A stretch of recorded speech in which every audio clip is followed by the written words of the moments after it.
Nancy Battye, nancybattye.com.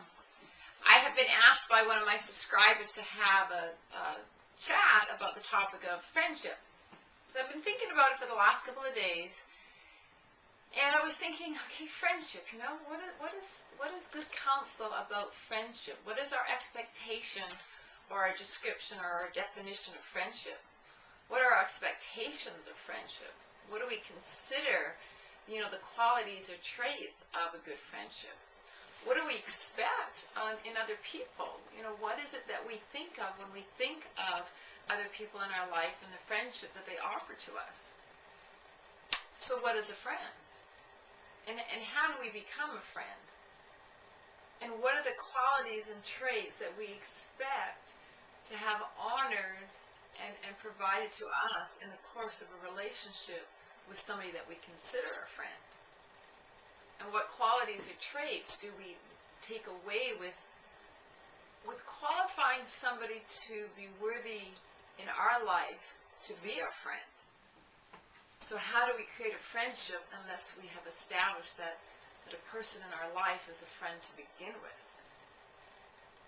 But beyond that, do we have the ability to consider good friendships with other people if we don't start from a place from within ourselves? What does it look like to be a friend to ourselves? How many of us truly can say that we are our own friend? What are the qualities and traits that we admire and respect and honor and appreciate in ourselves? And how do we treat ourselves? We have expectations in friendships with other people, and we have an expectation that we'll be treated well, that we'll be treated with dignity and with honor and respect, and our opinions will be validated and valued, and that we will expect love and loyalty and commitment and dedication from that other person in our life, that we'll have fun with them, that they'll understand us, that they'll offer empathy towards us, and that they'll celebrate who we are, and they'll celebrate with us, and they'll expect that we'll be there for them at all times, through the thick and thin of things, when life is a little bit more challenging, or when life is beautiful and wonderful, and we have so many glorious moments that we want to scream from the rooftops in terms of what's happening in our life. We have all of those expectations that a friend will be there for us unconditionally through all of those situations. Well, what about ourselves? What about yourself? Do you offer that same depth and quality and commitment to yourself?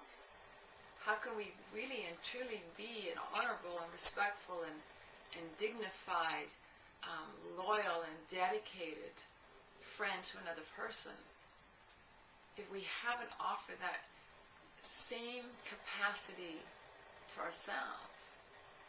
And perhaps we already have good friendships, but how much greater, how much grander, how much more embodied, how much more encompassing could a relationship in terms of our friendship with other people, what could we expect from another person in terms of giving us the glory of their love if we were to start with ourselves? If we were to start with ourselves in terms of really, looking within and thinking, I am a glorious divine child of God, and I'm entitled to be here and participate in this life experience and bring all of my gifts and talents to the table and let my light shine brightly so that other people may let their light shine brightly. So what if we started with ourselves? What if just for today, just to start our conversation, what if just for today you took a couple of moments and perhaps you got out a piece of paper and you wrote down 5 or 10 of the most beautiful qualities that you have, of which you're committed to honoring in yourself? Perhaps that would be a nice way to start off appreciating the beauty and the glory of who you are and being a friend to yourself. Why don't we start with ourselves first? I'm Nancy Battye, nancybattye.com, and I'm wishing you a fabulous